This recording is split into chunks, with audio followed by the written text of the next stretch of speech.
El curso que vamos a tener se llama Fundamentos de la Fe y va a ser todos los sábados durante 12 sesiones de 6 a 7 de la noche, hora de Colombia. Si tienen alguna pregunta o necesitan más información, por favor pueden ubicarnos en la cuenta de fraydiego.op en Instagram. ¿Cómo se va a desarrollar el curso? Tenemos que decir que vamos primero a poner las bases que fundamentan nuestra fe para después tener toda la comprensión que nosotros tenemos acerca de lo que creemos nosotros como cristianos y cristianos católicos. Entonces, todo el material es tomado de el catecismo de la Iglesia Católica. Si ustedes lo tienen en físico, muy bien. Si no lo tienen en físico, no se preocupen, en la página del Vaticano está. Entonces ustedes buscan catecismo de la Iglesia Católica y lo pueden conseguir también de manera online. Yo aconsejo que si lo encuentran de manera online, se vayan a la página del Vaticano. Entendiendo esto, vamos a partir de un supuesto y el supuesto es acerca de la fe. ¿Qué es la fe? La fe es la respuesta del hombre a Dios que se revela y se entrega a Él. Esta es una definición clara. Tengo que decirles que tenemos que partir de las definiciones. Esta definición la encuentran también en el catecismo, en el numeral 26. La fe es respuesta, o sea, la fe no es solamente un acto que me nace del corazón para creer en Dios. No, no es solamente eso, la fe es una respuesta. ¿Cuál respuesta? La que el hombre da. Y es la respuesta que Dios espera de nosotros. El hombre da una respuesta a Dios. Dios se revela en la historia, Dios se revela en tu vida de una u otra manera, se ha revelado, Dios se ha revelado en la historia de los hombres, en la historia de la humanidad. Y lo que espera es que nosotros le demos una respuesta ante su revelación y ante la entrega que él ha dado por el ser humano. ¿Y cuál es esa respuesta? Se llama fe. A partir de esta comprensión de este concepto, vamos a empezar a desarrollar todo nuestro programa, toda nuestra propuesta de los fundamentos de la fe, entendiendo que la fe es respuesta del hombre a Dios. Pues vamos a mirar la primera parte para el día de hoy, de este curso. Lo primero es comprender que el hombre es capaz de Dios. El hombre es capaz de acercarse a Dios. O escrito en latín, podemos escribirlo así. Homo capax Dei. El hombre es capaz de Dios. Y esto es lo que nos presenta el Catecismo de la Iglesia Católica. CS es Catecismo de la Iglesia Católica del numeral 27 al 49. Entonces, ¿cómo así que el hombre es capaz de Dios? Pues si Dios se revela y quiere que nosotros le respondamos, pues tiene que capacitarnos o habernos creados, ¿sí?, para poder dar esa respuesta. Es decir, Dios no te pide a ti nada que tú no le puedas dar. Dios te pide a ti lo que tú le puedes dar. Dios nos pide a cada uno de nosotros lo que nosotros estamos capacitados para dar. Y cuando decimos que el hombre es capaz de Dios, es que entre Dios y los hombres, la distancia que existía, pues es una distancia de cercanía. Es decir, Dios no es un ser lejano, alejado de la humanidad, sino que la humanidad y Dios están cercanos. Por eso ustedes ven en esta imagen una mano, un dedo, el dedo de Dios, y la otra mano, a este lado, la mano del ser humano, se acerca. El ser humano se acerca a Dios, Dios se acerca al ser humano. Entonces, bajo esta definición también clara, que el hombre es capaz de Dios, pues vamos a tener que explicar cómo así que el hombre es capaz de Dios. Y para esto, el catecismo nos propone 4 puntos para esta comprensión del hombre capaz de Dios, homo capax Dei. Primero, vamos a ver cuál es el deseo de Dios para con los seres humanos. ¿Qué desea Dios? ¿Y cuál es el deseo que Dios ha puesto en el corazón de cada persona? Segundo punto, vamos a ver algunas vías del acceso al conocimiento de Dios. Yo quiero que entendamos algo. Cuando decimos el hombre es capaz de Dios, no solamente estamos hablando del hombre, o cuando digo hombre me refiero a hombre y mujer, a varón y mujer. Pero me refiero a que no es solamente para los creyentes, no es solamente para los cristianos. Estamos hablando del ser humano en general. Es capaz de Dios. Y bueno, primero vamos a ver el deseo de Dios, el deseo que Dios ha escrito en el corazón de las personas. Segundo, vamos a ver esas vías de acceso al conocimiento de Dios, esa comprensión. Vamos a mirar cómo es que podemos acceder a Dios, ¿sí? Tercero, vamos a mirar cuál es el conocimiento de Dios según la iglesia, es decir, la iglesia como garante de ese depósito de la fe, de ese depósito de la revelación. ¿Qué dice al respecto de cómo el hombre puede acercarse a Dios o es capaz de Dios? Y tercero y cuarto, vamos a ver, a resolver esta pregunta que dice, ¿cómo hablar de Dios? ¿De Dios se puede hablar? Bueno, ¿y de qué manera? Entonces vamos a iniciar. Lo primero que tenemos es el deseo de Dios. ¿Qué significa el deseo de Dios? Primero, que el hombre está dirigido hacia Dios. Esta idea es clave. ¿Qué quiere decir que el hombre esté dirigido hacia Dios? Que en el corazón de cada persona, Dios nos ha creado primero Él y segundo nos ha creado para Él. Dios nos ha creado y nos ha creado para Él. ¿Eso qué significa? Nacemos o partimos de Dios y nuestro destino es volver a Dios. Es como tú salir de la mano de Dios, de las entrañas de Dios, y el destino va a ser volver nuevamente a las entrañas de Dios. Es todo un camino cíclico que el ser humano hace, es decir, cíclico no porque se repite, sino cíclico es porque vuelve a su inicio. Partimos de Dios, volvemos a Dios. ¿Y cómo comprendemos que está ese deseo del hombre dirigido hacia Dios? Porque algunos de pronto se preguntarán, bueno, ¿y qué hacemos con los que creen en, no sé, en las energías? ¿Y cómo así con los que son ateos?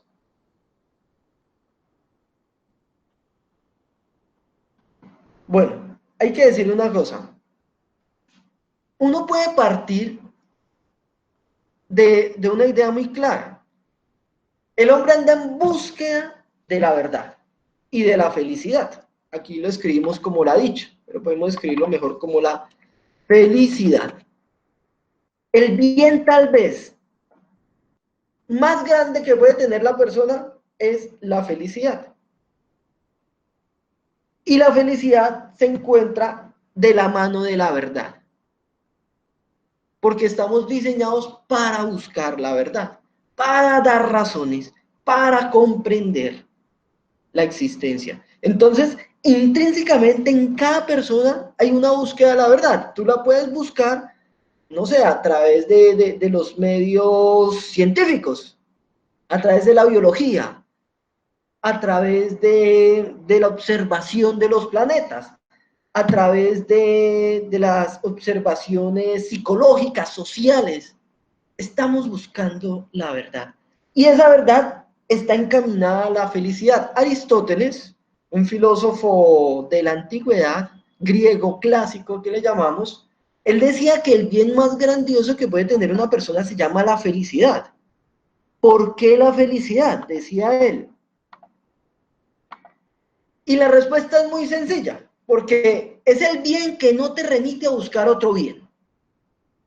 Ejemplo, ¿tú crees que el más grandioso bien o el más grande bien que puede tener una persona es el dinero? Bueno, entonces tú buscas tus riquezas, buscas el dinero, pero ese bien te va a remitir a buscar otras cosas, es decir, a querer adquirir cosas, a querer comprar cosas, a querer estar en el poder. El dinero te remite a otras cosas. Otros dirán, no sé, la felicidad está en la comida. Bueno, tú comes y terminas de comer y necesitas volver a comer. Y se te pasó el hambre, la llenura ya, y necesitas volverlo a hacer. Entonces, haciendo un análisis de muchos de los bienes que pueda tener el ser humano, el bien más grande que puede tener cualquier persona se llama la felicidad. Porque con la felicidad tú no vas a buscar más cosas. Ahora, eso era un filósofo griego clásico de la época antigua. Pasemos esta idea a nuestra línea cristiana. Nosotros los cristianos, y eso nos lo explicaron muy bien los padres de la iglesia y también Santo Tomás de Aquino, nosotros los cristianos encontramos la felicidad en Dios. Se llama en la visión beatífica o en la visión de los bienaventurados, es decir, en contemplar a Dios. Y cuando yo contemplo, pues adquiero aquello que estoy contemplando. Entonces, para nosotros los cristianos, la felicidad, el bien más grande, lo encontramos en la contemplación de Dios, es decir, en Dios. Por eso es que se dice que la gloria de los santos, la gloria de los bienaventurados, es poder contemplar a Dios eternamente. Es la felicidad absoluta. Miremos la diapositiva. El hombre busca la felicidad. Es el bien más grandioso. Pero, ¿cómo busca la felicidad? Buscando la verdad. Ambos van de la mano, ¿sí? Y todos andamos en búsqueda de la verdad, intrínsecamente. Nosotros no andamos en búsqueda de la mentira. Nadie anda en búsqueda de que le digan mentiras. Nadie anda en búsqueda de encontrar lo falso, de encontrar lo que no es. No, sino andamos en búsqueda de encontrar lo que sí es. Y piénsate tú en tu carrera, en tus cosas, ¿cómo andas buscando la verdad? Buscando que te digan la verdad, buscando encontrar aquello que es y poderlo comprender como es, ¿sí? La verdad de las cosas. Y nosotros, los cristianos, tenemos que decir que nosotros la verdad, en mayúscula, como se las acabo de escribir, es Cristo. Él es el camino, la verdad y la vida. ¿Listo? Eso es parte del deseo de todo ser humano. Ahora bien, el catecismo nos dice una cosa muy valiosa. La dignidad humana consiste en la comunión con Dios. La mayor dignidad que pueda tener un ser humano está en la vocación de esa comunión con Dios. Y cuando se dice comunión es esa cercanía. Y empezamos a entender cómo el hombre empieza a ser capaz de Dios. Y cómo el acercarte a Dios no va en contra de tu dignidad humana. ¿Por qué?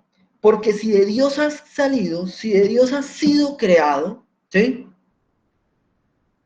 Volver a Dios va a ser volver a tu originalidad, volver a lo que eres, volver a lo valioso que tú eres o valiosa que eres, es decir, a tu dignidad. Muchas veces pensamos, o muchas personas piensan, que la fe opaca a las personas, las aliena, las hace extrañas, les quita, les disminuye. ¿Por qué? Porque como que tú te sometes a un Dios extraño que te pone reglas morales, que te pone un montón de reglas ahí, que te condiciona, que no te deja vivir la vida y disfrutarla. Y que eso va en contra de tu dignidad. Sin embargo, nosotros tenemos que entender algo desde la línea de la fe. Si hemos sido creados por Dios, pues Dios sabe qué es lo mejor para cada uno de nosotros. Es decir, Dios sabe aquellas cosas que nos convienen y que nos llevan a esa felicidad. Eso no es ir en contra de la dignidad, sino, por el contrario, exaltar o ensalzar la dignidad que tú tienes como ser humano. Por eso hay algunas ideas, ¿sí?, que se basan en diferentes posturas que tiene la sociedad o posturas filosóficas que no van en favor del hombre, sino que como que lo deshumanizan, como que lo maltratan, le maltratan su esencia. Voy a poner un ejemplo muy sencillo, pero es muy real y muy cercano, o muy actual más bien. Ejemplo, con esta filosofía, con estas teorías del gender, del género, una persona se transforma en otra que no es. Porque te dice, tú eres como te sientes y tú puedes cambiarte porque tú eres una construcción social. Tu naturaleza, tu sexo es simplemente una construcción social. Entonces tú lo puedes cambiar. Alto ahí. No hay una comprensión profunda de la dignidad como mujer, de la dignidad como hombre. Y ahí va el deterioro de la dignidad humana. Ejemplo, otro tipo de posturas. Posturas de tipo, no sé, económico, que te ven a ti como un piñón o un engranaje de una gran cadena de producción. O sea, tú no eres un ser humano, no, tú eres parte de un eslabón que me ayuda a mover la economía. Momento ahí, ¿dónde está tu dignidad como ser humano? El hecho de ser humano. Otro ejemplo sencillo. Posturas de tipo fascistas totalitaristas, donde las ideas del otro no caben, solamente cabe la idea de quien está en el poder, totalitarismo. ¿Sí? ¿Y qué pasa con esto? Eso lleva o ha llevado a la humanidad a tener visiones de cómo hay ciertas razas superiores a otras.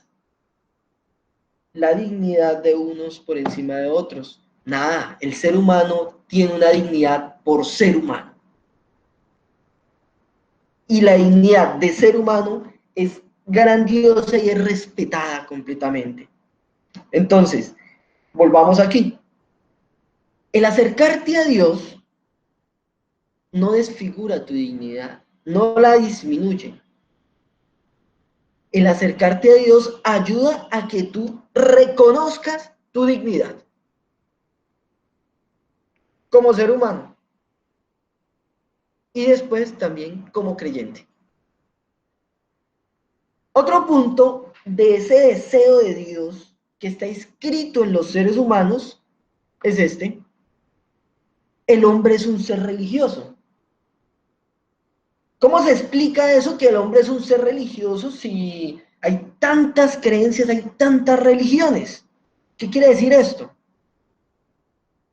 Eso quiere decir lo siguiente. En la historia de la humanidad, voy a leerlo, puntual. En la historia de la humanidad, de múltiples maneras, hasta el día de hoy, los hombres han expresado su búsqueda de Dios por medio de sus creencias, diferentes tipos de creencias, y de sus comportamientos religiosos. ¿Qué es un comportamiento religioso? Una oración, un sacrificio, un culto, una meditación, diferentes formas de expresión. A pesar de estas ambigüedades que puedan tener las diferentes expresiones, estas expresiones son expresiones de tipo universal. Y por eso es que se puede considerar al ser humano un ser religioso. De pronto algunos tendrán una pregunta, bueno, ¿y qué podemos pensar de los ateos? Bueno, pues digamos que sus posturas, sus comportamientos,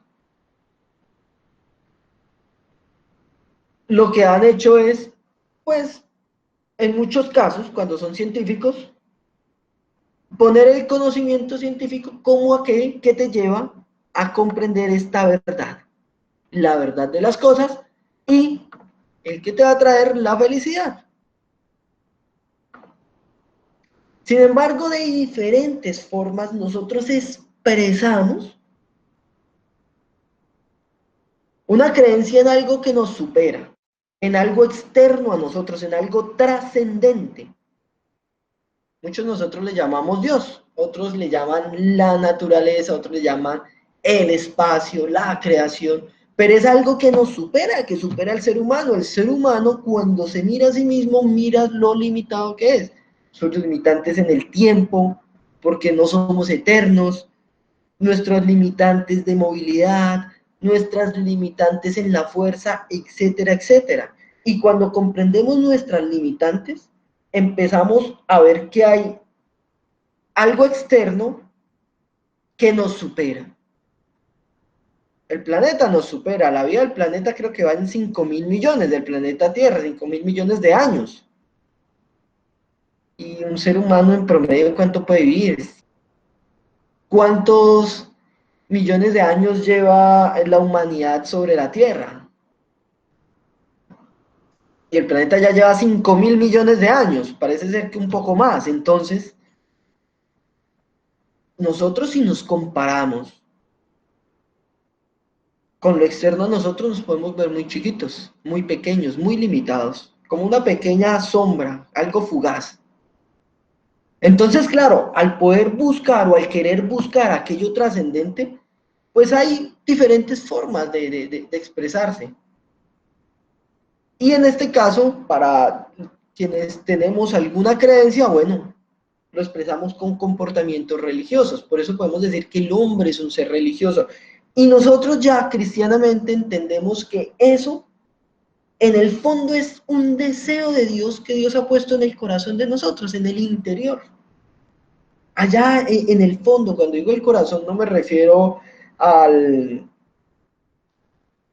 a la parte biológica del cuerpo humano, no.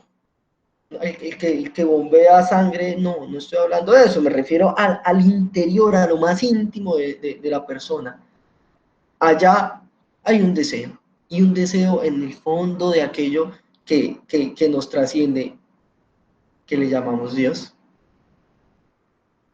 Esta unión, esto que nos lleva hacia Dios, esa búsqueda de la verdad, de la felicidad, ese comprender de que hay alguien que me supera, ¿sí?, puede estar en peligro. Esta unión puede ser olvidada, puede ser desconocida, puede ser rechazada.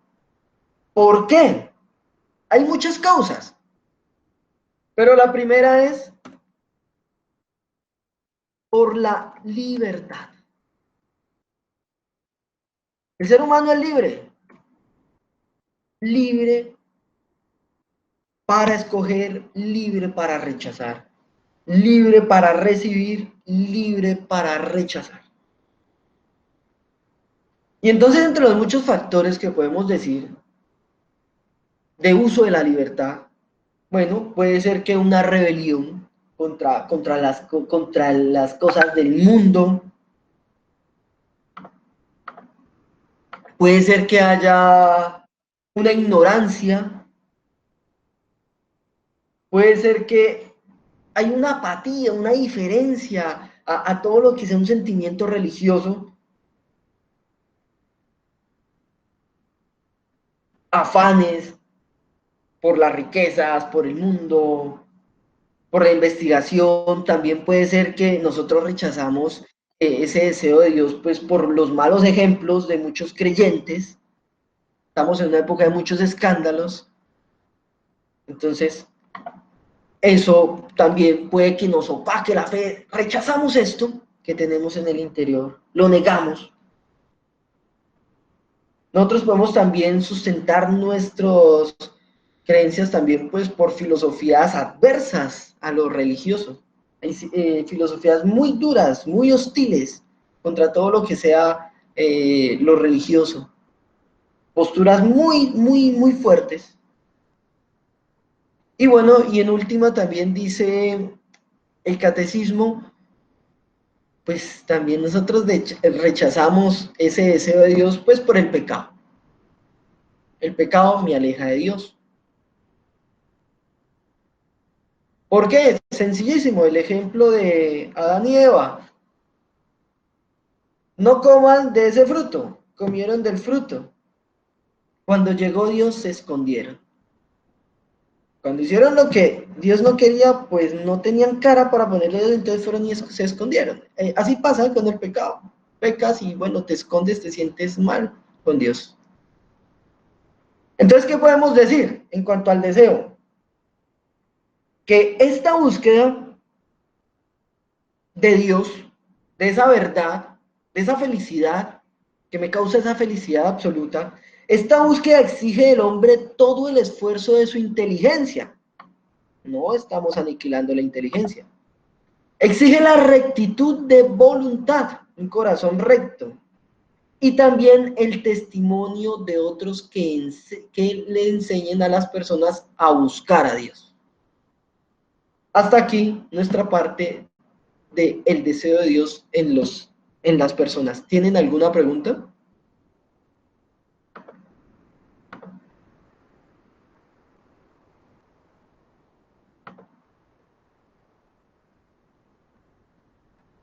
Bueno, entonces vamos a continuar. Segundo punto de los 4. Ya vamos rápido. Vías, las vías de acceso al conocimiento de Dios. Sabemos que hay un deseo de Dios en nosotros. Todavía no le llamemos cristiano, todavía no le llamemos aquí católico, no le llamemos nada de eso. Hay un deseo de esa búsqueda.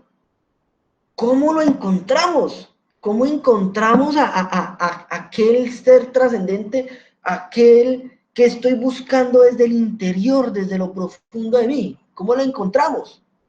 Hay dos puntos sencillísimos. A través del mundo, es decir, la creación, y a través también de mirar al mismo hombre. Es decir, a la misma humanidad. Primero, ¿por qué el mundo? Porque si nosotros comprendemos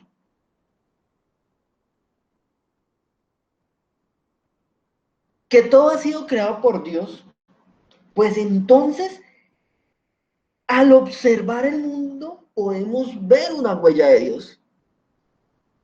Y aquellas dinámicas que tiene el mundo, la creación, y no lo llamamos solamente, encerremos como en el planeta Tierra, sino toda la creación, pues nos hace comprender que una existencia tal vez de algo superior o algo anterior a todo. De ahí es donde nació la teoría del Big Bang por un sacerdote. Un sacerdote el que creó esta teoría para explicar cómo hay un primer principio de toda la creación. Solo que en la actualidad muchos le quitaron la parte de la historia de dónde salió la teoría del Big Bang, y no, el Big Bang, sí, un átomo, un superátomo supercondensado que estalló y se empezó a expandir, y la materia empezó a acelerarse y a expandirse y a separarse, y empezaron a formarse galaxias, planetas, estrellas, etcétera, etcétera, y ahí empezó a surgir la vida. Bueno, sí, pero si tú ves, esa teoría te lleva a un primer principio. Si tú ves la creación, tú ves orden. ¿Por sí sola será que esto es ordenado? ¿La naturaleza por sí sola se ha ordenado? ¿O será que podemos pensar que hay alguien que le ha dado orden a todo esto? ¿O por sí sola como que hay una mente en sí misma en la naturaleza que hace que por sí misma se ordene? Esas preguntas nos han llevado a cómo a muchos, pues algunos pues pueden separarse de Dios, pero aquí otros pueden acercarse a Dios. Otros ven la belleza del mundo, la belleza de la creación, de la naturaleza. Y por la vía de la belleza, también dicen, oiga, esto es hermoso. Ahí se puede conocer a Dios. Segunda idea, vías del conocimiento de Dios. Miremos al ser humano, miremos al hombre. Vamos a escribirlo aquí. Miremos al ser humano. ¿Y qué vemos en el ser humano? Bueno, en el ser humano vemos muchas cosas buenas, malas, vemos de todo. Pero cuando nosotros vemos la bondad, la reconocemos. Cuando nosotros vemos la generosidad en alguien, la reconocemos. Cuando nosotros vemos lo bueno que hay en el ser humano, lo reconocemos. La misericordia, el amor, lo reconocemos. Y nosotros, a partir de esa mirada del ser humano, podemos decir, ¿por qué existe esto en el ser humano? Bueno, hay una huella de Dios en el ser humano. Si somos creados por Dios, pues entonces si el ser humano puede ser bueno, pues Dios es infinitamente bueno. Él es el ejemplo de ser bueno, él sí es bueno. Él sí es misericordioso. Él sí es amoroso. Es decir, al decir él sí estoy hablando en grado máximo. Un grado que no alcanzamos nosotros a comprender, pero que el ser humano goza de esa huella, pues porque ha sido creado por Dios. Entonces, llegamos a una pregunta muy sencilla. No tiene ni el mundo ni el ser humano en ellos mismos ni su principio ni su fin último. Es decir, ni el ser humano le dio su principio, ni tampoco en él mismo está su fin último. Ni la naturaleza se dio su principio y no sabemos cuál será el fin último, ¿no? Entonces, cuando nos preguntamos por principios, por fines, por sentidos de existencia, bueno, podemos ahí encontrar algunas vías de acceso al conocimiento de Dios, algunas formas de hablar de Dios. Y vean que en este momento todavía no hemos hablado nada de la revelación, no hemos dicho nada de eso. Esto es simplemente con el uso de la razón natural, es decir, de tus capacidades naturales, de la capacidad que tiene cualquier ser humano.